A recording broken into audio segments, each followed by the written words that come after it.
Welcome to Real Scoop Live, a show for pool chemistry enthusiasts where we talk about all the coolest chemistry stuff you never knew you wanted to know. Any chemical advice or suggestions are opinion and utilized at the discretion of each individual pool operator. With that out of the way, let's start the show.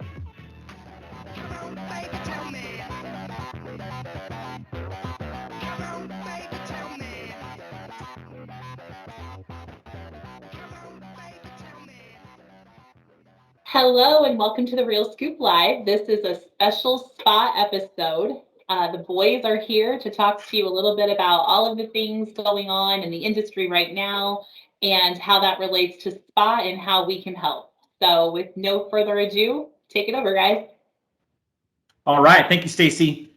Hello, RSL family. We are happy to be here with you today talking about spa basics. This is going to be a little bit different than what the normal Real Scoop Live programs are, because we try to be right around that 15-minute mark, but there's so much stuff to talk about with spas and everything that we might actually go to 20 to 25 minutes. I will say this though, we're going to skim over some of the presentation panels.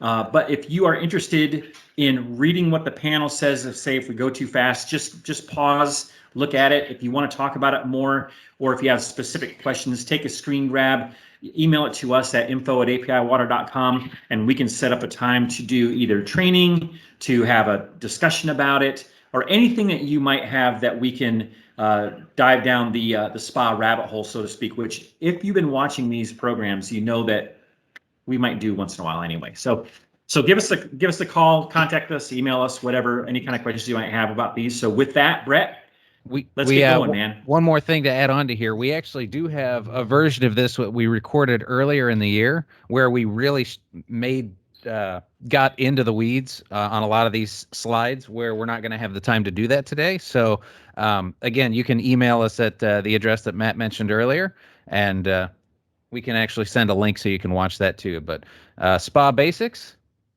Yeah. So the link will be in the description, number one. But number two, we have a seminar series at the beginning of every year. So if you want to go back to the 2021 version, we can send you the link, or it will be in the description. And then also we will have the registration for the 2022 seminar series coming out in December, for the seminar series to start at the end of January. So just be on the lookout for that. This is what you want out of your spa, to enjoy it and nothing else. Yep. This is what we're going to go over.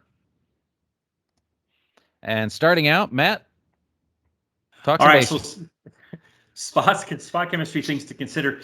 The biggest thing about spas is to remember that the water in a spa is a lot like the water in the pool. The only difference, which is kind of a major difference depending on how you look at it, is the heat in the spa and then the bather load, or in other words, how many people are in that spa at any given time. So you've probably heard this before, but if you think about a 15 by 30 pool compared to a spa that's a 5x5 or 6x6 spa, you can figure that if you have 5 or 6 people in that 6x6 spa, it's like having about 120 people in a 15 by 30 pool. Now, to consider that, you go around the house and you see 120, 125 people in a 15 by 30 pool, you probably say, ugh, I'm not getting in that. But if you see 5 people in a 6x6 spa, you're saying, hey man, pass me a wine, cannonball, right? So, so that's the thing about, well, not necessarily cannonball. Getting into the wine coolers in the hot tub already. Well, I'm just saying that, that's the thing to consider, is that, in a spa, you really don't think about having 5 or 6 people in a spa, but it's like having 125 people in a 15 by 30 pool. It is packed, right? So how many times have you seen 125 people in a 15 by 30 pool? Hopefully never, but that means if that water's hot, your pores open, the stuff comes out, all the other stuff that you probably don't want to think about when you're thinking about sitting in the spa. It can be a bath with friends. Or like Kramer described a bath. He said it's a tepid pool of your own filth. So that checks out. Yes, that's in Seinfeld. One of my favorite shows. Not that anyone cares, but anyway. So thinking about that, you don't really want to get into a tepid pool of your own filth, or even worse, someone else's filth. So we need to worry or to think about the different kinds of sanitizers that you would use in a spa.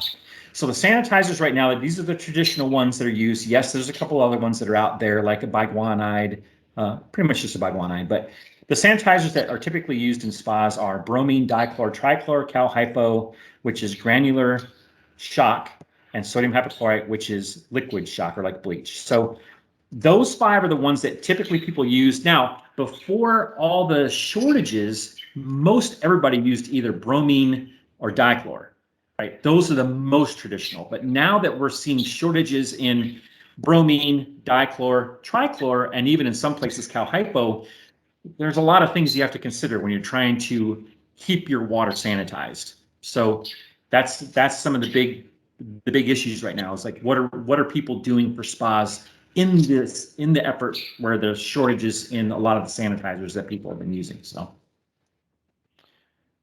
in addition to your primary sanitizers, there are a lot of systems out there called secondary systems, UV systems, ozone, supplemental oxidation, mineral systems, and enzymes. These are all in place to help your primary sanitizer do what it needs to do, break down stuff in the water that's in there that you don't want, which, as Matt said earlier, the concentration of the amount of funky stuff in the water that you don't want can be much greater in a hot tub.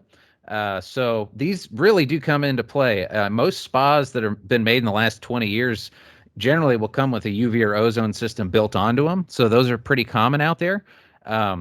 Supplemental oxidation can be as simple as using a non-chlorine shock product to help break down junk that's in the water. Mineral systems can help maximize the effectiveness of some of the chlorine products or other sanitizer products in the water. And then enzymes do a heck of a lot to help break down body oils, lotions, cosmetics, and other junk that can build up, cause scummy lines on the spa surfaces, and can kind of build up on your filter and filter media. Meaning you're going to have to clean it more frequently if you aren't using some of these products. I really love that the technical terms that we use are funky stuff and gross stuff. So that's one of the benefits of coming to Real Scoop Live. You know the funky stuff that we're talking about if you take care of spas, right? So yeah, we don't have to get into details. No. So the thing about the different sanitizers or even the supplemental products is that when you're using these, you want to make sure that the water balance in that spa is balanced, and you want good balance in there. So that way, all of the sanitizers that you're using are actually as effective as they can be. But also, you want to make sure that the people who are getting into the spa feel comfortable in the spa. They don't come out with like dry skin or cracked skin or whatever. I'm not not cracked like all the way through, but you know what I mean. Where if you have balance that's off, that means that the sanitizer that you got your hands on isn't working correctly, and it can also mean that some of the other stuff, like the enzymes and supplemental oxygen and all that stuff, that stuff also doesn't work as well. So not only are we ensuring bather comfort, but we're ensuring that the products that we have spent money on and time putting into the spa are actually doing what they're supposed to do. So with that being said, the water balance is a lot of the same as a pool. The pH should be 7.2 to 7.6. Some people cheat up to 7.8, which is fine, but you don't really want to go past 7.8. And I will tell you that with bromine, it's not as big of a deal if you're at 7.8 as it is if you're using chlorine. So bromine, you can cheat a little bit higher on the 7.8, even 7.9. But if you're using chlorine, you really want to stay around the 7.2 to 7.6. The TA, or the total alkalinity, should be 80 to 120. Calcium hardness should be right around 300. Most spa manufacturers will say anywhere between 250 and 400. Some will say, well, we only want you to have it at 100. Well, just remember Langmuir's index. We can talk about that some other time. If you want to have an in-depth conversation about that, just let us know at info@apiwater.com. But if you're having a calcium that's much lower, you need to cheat the alkalinity up, which is something we've talked about in other Real Scoop Lives. So. And one last thing I want to add to this one, the aeration, the bubbles that are being shot into your spa generally make the pH raise in your tub as well. So that's one thing to consider. The more you use your tub, the pH can actually air or cheat a little higher. So it's just funny because you said air. Yeah. I know you meant ERR, but you could also consider that being sneak one in there. Yeah, that's a good one. Okay. All right, so that's the water balance. Now, how do you maintain water balance? Of course, there's lots of products that are out there. There's pH up and down, alkalinity increaser, calcium hardness increaser. Those are the main ones, because we really, you notice that we talked about pH, alkalinity, and calcium. So you have those three. If you're worrying about cyanuric acid, don't. If you're using trichlor or dichlor, it's going to be added in there anyway. You don't want to add cyanuric acid to a spa unless the spa is not covered and outside. And even with that, you really want to make sure that your stabilizer is in the 15 to 20 range. Don't get it super high. If it does get super high, meaning 90, 100, or even higher, it's time to drain the spa. And so It doesn't bring a lot to the party. When do you drain the spa? Well, typically, most people will say that you want to drain the spa about every quarter. Okay. Some people cheat to every 6 months. If you're using Easy Spa, it's about once a year, but most of the time it's anywhere between that 3 to 6 month period. You can tell when you need to drain the spa because it gets funky. It's not reacting to the different chemicals that you're putting in, or it constantly has issues, right? So if that happens, you need to drain that spa. As far as filters go, you want to clean the filters about once a week, unless you're not using it. If you're not using the spa, then you can cheat to 2 weeks, 3 weeks, or even once a month. When should you get this or when should you change that filter out? Well, it's about once a year. I mean, if you're using a cartridge filter, most manufacturers will recommend changing that cartridge out once a year. Now, if you're doing the old thing where you have 2 cartridges where one goes in while the other one gets cleaned and dried, and then you switch them, well, obviously that means that your elements can probably last up to 2 years. So just something to think about. There are a couple slides that we went over while Matt was talking. That was actually a little bit about balance. We actually already covered that, so we're moving on to a couple other things like common issues that you could have in spas, like scale. Again, going back to water balance. If your balance is scale forming, you're going to have scale, and some of the spots where you see that more often are going to be on your filter media. You can see that. You can see it on the surfaces, and you'll see it a lot on heating elements. If you're looking at the video here, this one's pretty gnarly. It'll build up on there, and the buildup actually causes the heating element not to run as effectively, and over time can cause it to wear out and break prematurely. So again, keep your water balanced, and your stuff will last a heck of a lot longer. You'll get better life out of it, and you won't have to take it apart near as often, which, having been inside a couple spas, not a fun place to be, and I don't recommend it to anybody. Me neither. Especially not when you're big and burly, right? Because it's very hard to do it even when you're skinny like Brett. All right, so now we talked about a little bit about the basic stuff, right? If your pH is higher, then that's scale causing. If your calcium's high, then that can also be scale causing.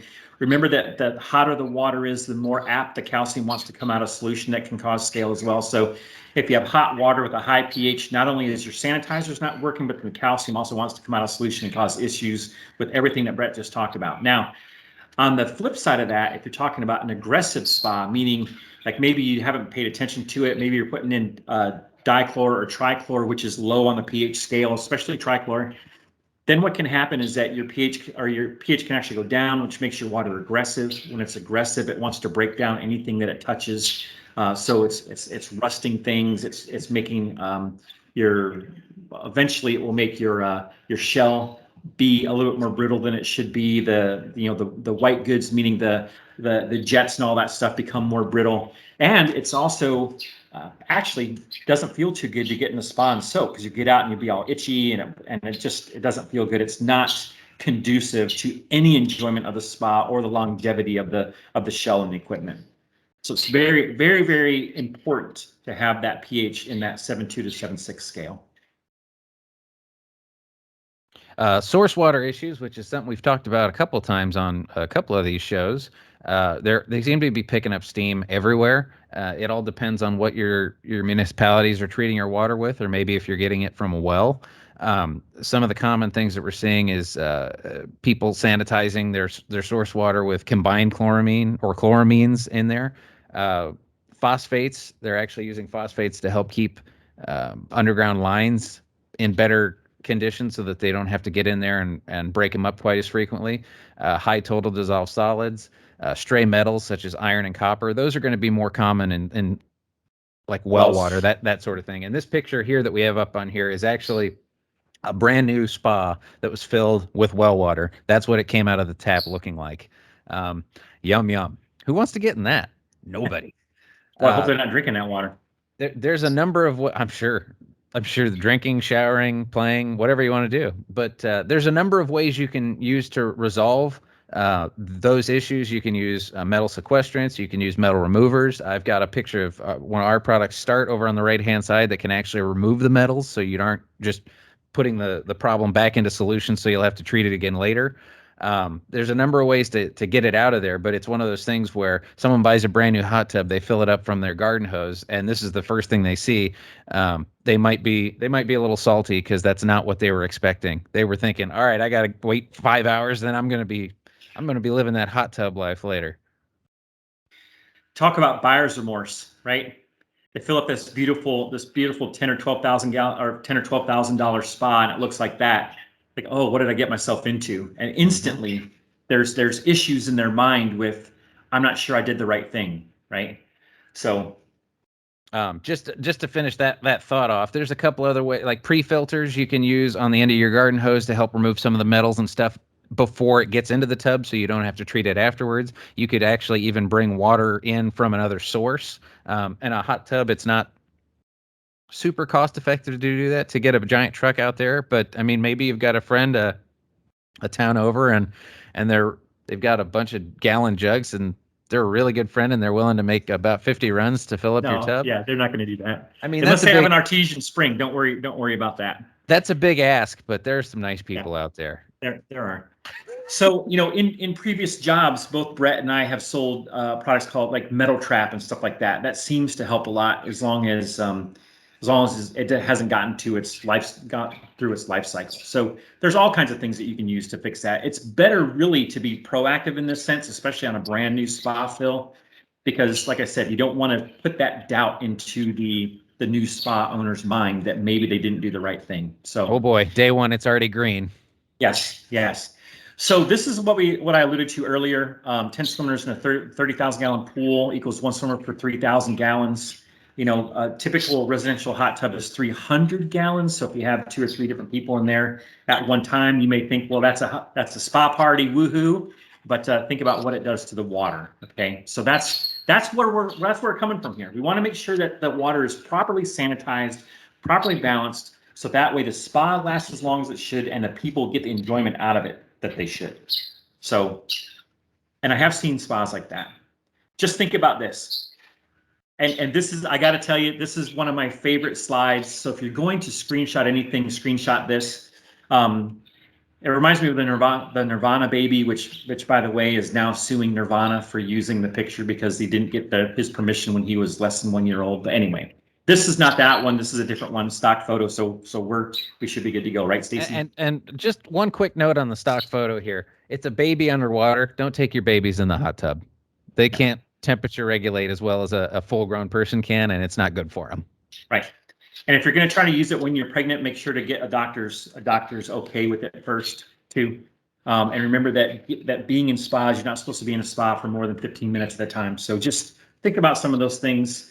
We don't want you to be getting fevers and hot and cooking yourself and all that stuff. So, but think about this now.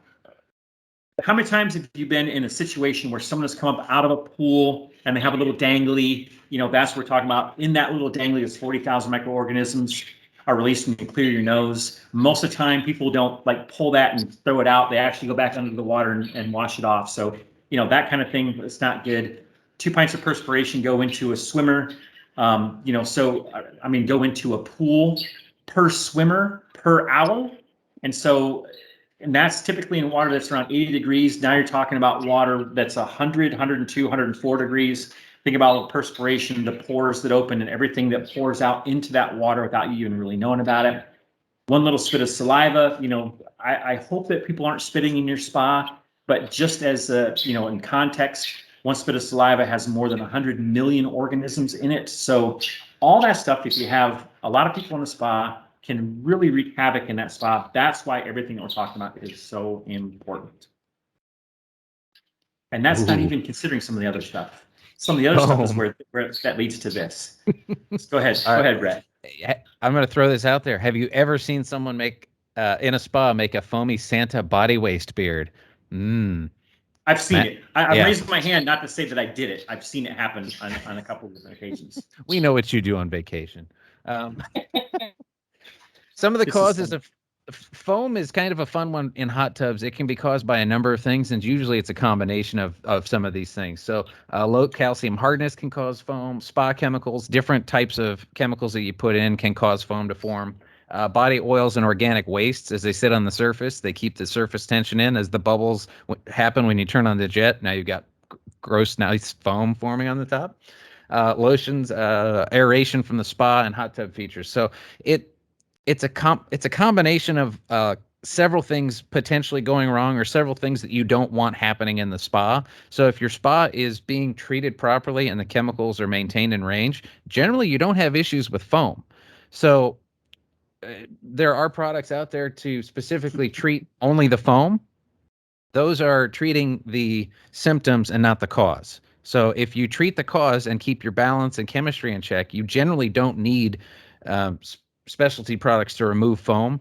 That's kind of a telltale sign that, hey, something's going on in the tub that I need to work on.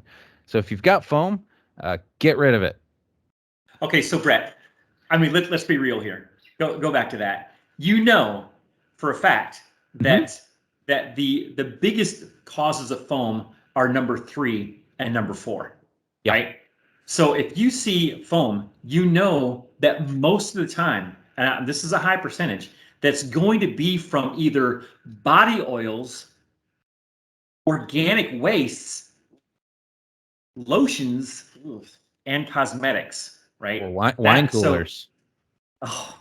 So if you're sitting in a spa that has foam, and that's the first time you got in that spa, just know that that's other people's body oils, organics, wastes, lotions, and cosmetics. So, Yeah. And now you're bringing your funk to the party. And the hot water is also opening your pores. So it's accepting other people's body oils, organic wastes, lotions, and cosmetics into your skin. So pores are open wide, jets are ramming hard into you. You stand up, you get cooler, your pores close, and now you're taking a little of the spa home with you today. Yes.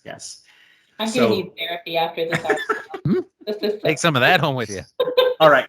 So let's just go over this quick, because this is stuff that we love talking about, so we are getting kind of bogged down. So basically the treatment is a defoamer. There's lots of different defoamers all across the spectrum in the industry.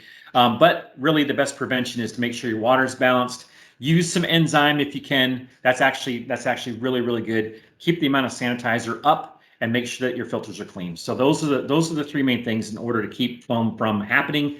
If you have foam and you have people coming over and you want to get rid of it right away, or you want to make sure that they think your water's cleaner than it is, by all means use some defoamer. But an ounce of prevention actually cures a lot of ills. So if possible, see if your spa patrons will shower before getting in. Haha. Everybody does that. That's right? always the best medicine, but who really does it, right? Not many. All right. The biofilm buildup and scum lines. Again, this is kind of the same thing that happens with the kind of the same things that are in the water that cause this, that cause foam, that cause this. They're kissing cousins. It's all that. So a lot of times when you use a defoamer, what happens is that the foam goes down and it kind of goes to the walls and finds a different thing to do, which then it would adhere to the walls. You get some scum on there. You get scum in where the skimmer's at. You get scum in the filter housing. All that kind of stuff. It's really nasty. Typically, it's kind of sticky, and you kind of clean it off with your fingernail if you are so inclined to do that.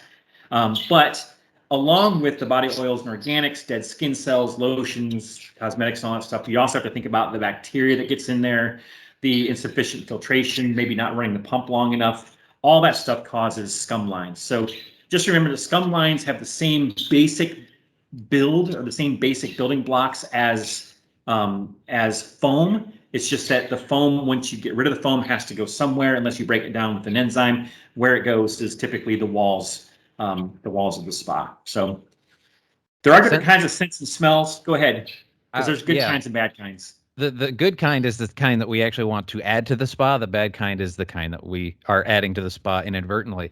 There's a couple different flavors out there, and that's a little joke, because there's types. There's a liquid type that's usually oil-based, and there's granular type that's usually based on like salts. I personally like the salt type a little bit better because it dissolves more readily in the water, and it doesn't cause a buildup of oil on the filter cartridges, so I don't have to clean them as frequently. You can take care of that with the use of enzymes so that you don't have to clean your cartridges quite as frequently. But make sure that it's actually made for spas. You don't want to just go get some essential oils at your local. Bed Bath and Beyond. I don't even know. Is that where they got them? Bed Bath and Beyond. I think that's what my wife likes. You But don't. But let me ask you a question before we go on to the next slide, Brett. Yeah. What's your favorite flavor?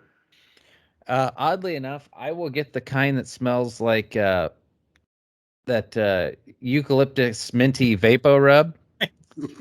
I knew it. Because all right. Because if you ever, it was either that or lavender. if you have allergies, that really helps open you up. All right, good. All right, what's next? This is just talking about what we already talked about. So use an enzyme to help break down foam, biofilm, and junk that can build up in your filters. Total dissolved solids, which is a pretty big issue or something to keep in mind when talking about tubs. Why do we have to drain our tubs so frequently, Matt? Well, there's the buildup of contaminants or the buildup of particulate inside the water molecule is actually problematic to the rest of the spa. So most of the time, what you can see is, and this is typical for dealers who are into doing water tests, which hopefully most of you that are watching this are into that. The way to tell when you actually need to clean your spa is when the TDS of the spa is between 1,500 and 2,000 parts per million higher than the fill water.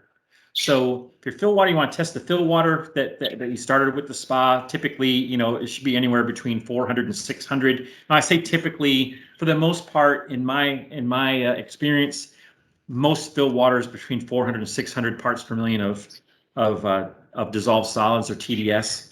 So that would mean that when you get between 2,000 and 2,500 parts per million in that spa, that means it's time to drain that spa.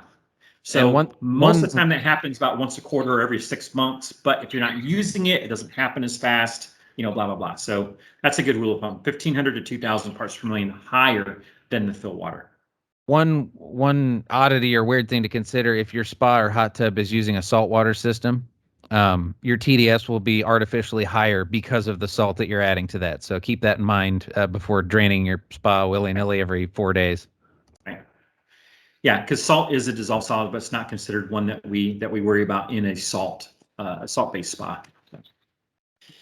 All right, so we've talked about this 1,500 parts per million to 2,000 parts per million difference when the cyanuric acid is too high. If you winterize your spa, which, I mean, unless you're in the Arctic, and even then, to me, getting into a spa when it's really cold is actually awesome because you get the dichotomy between being super hot, super cold. That's the most enjoyable time. I live in Texas, so even right now, it's still 95 degrees in the afternoon. We don't really use the spa that often, but when it gets to be in the 70s, I mean, the family's in it all the time. So that's just something to consider. It's all about personal feelings, and circulation. But 1,500 parts per million higher between that and 2,000.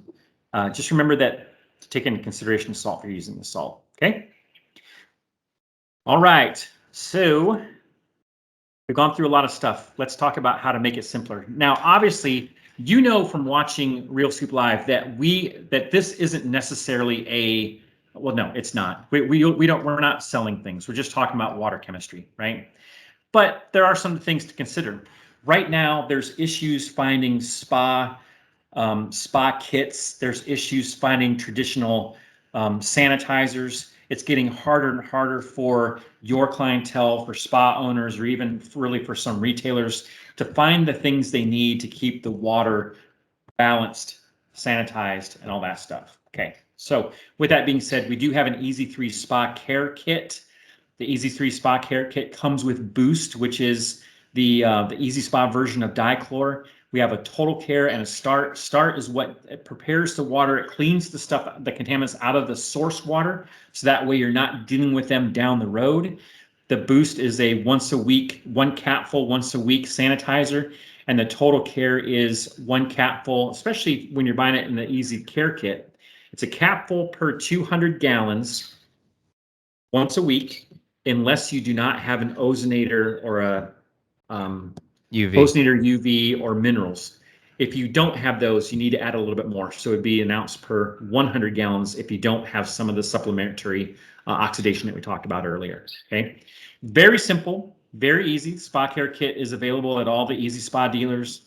You can find them at apiwater.com, and we can show or tell you where they are in your area. If you're not a dealer and you want to be, email us at info@apiwater.com. And like I said, we have these. We've been selling them, very, very well this year.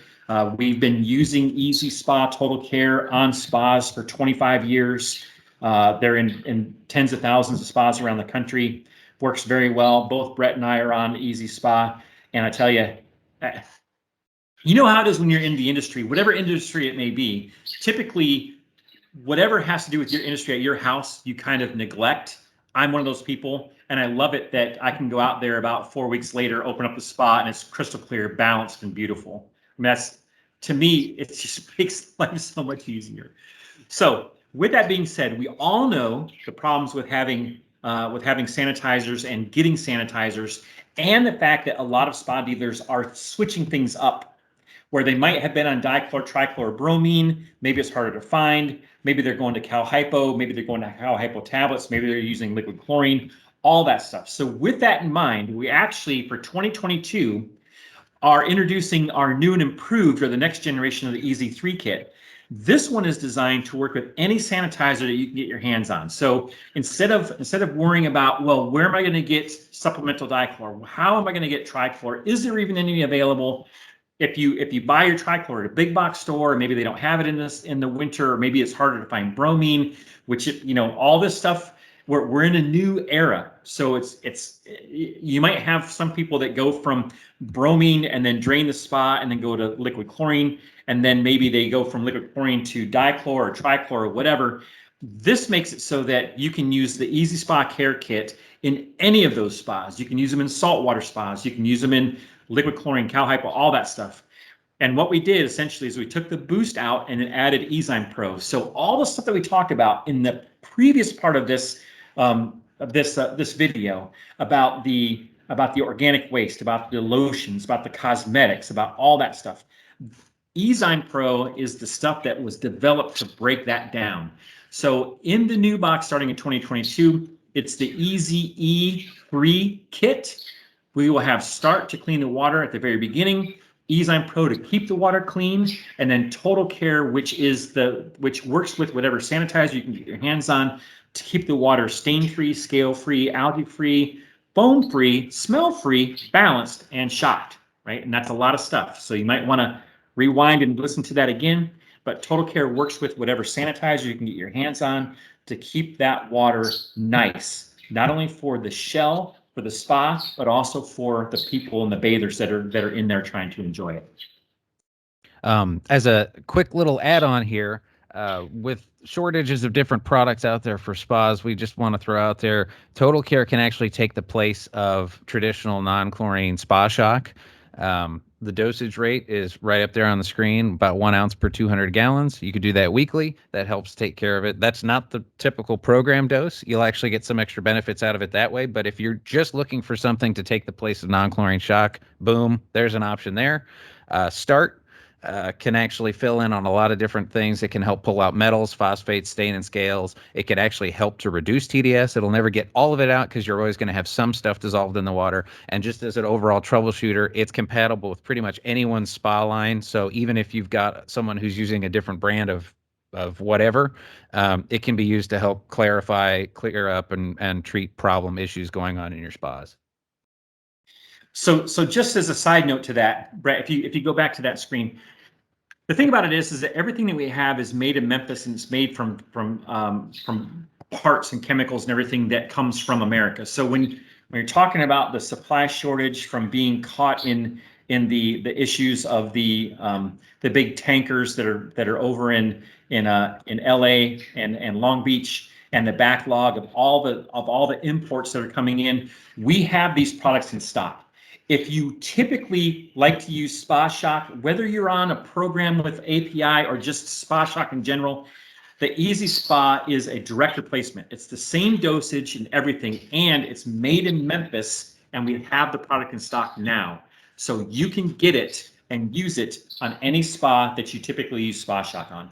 So I just, want to emphasize that point because we are getting so many calls from people saying, oh my gosh, I don't have Spa Shock. Oh, I can use Easy Spa Shock? Yes, we've been using that for 2 decades. Yes, you can use it as a Spa Shock replacement, okay? And like Brett said, just to emphasize that Start is just an overall, hey, I don't know what's wrong with my spa, but I don't want to drain it. Okay, throw in a couple caps of Start, call it a day. We'll see you tomorrow, and the water will be nice and beautiful. So, all right. And just a reminder, we do have Up, Down, and Calcium. We talked about that earlier. Those are all available as well. They come from your local Pool Corp distributor. And if you want some info, if you don't know who Pool Corp is or whatever, email us at info@apiwater.com. With that, I think we're going to wrap this up. Everyone, thank you for your time. I know we went a little long, but we are very verbose on Fridays. So with that, everyone have a wonderful spa season. Get after that hot tub life, and have a lovely day. All right, just remember to like, subscribe, and share Real Scoop Live. We really appreciate the interactions that we've gotten so far. Hopefully, this one is just as fun and exciting and informational as the other ones. So again, if you have any questions, you want to talk, you want to get in touch with us, info@apiwater.com. We appreciate you. Thank you so much. Take it away, Stacy. All right, that's a wrap. Thanks for joining us. Like the guys said, questions, concerns, call or email. Email is info@apiwater.com, and you can call or text us at 877-274-7261. We'll talk to you guys the next time. See ya. Bye-bye.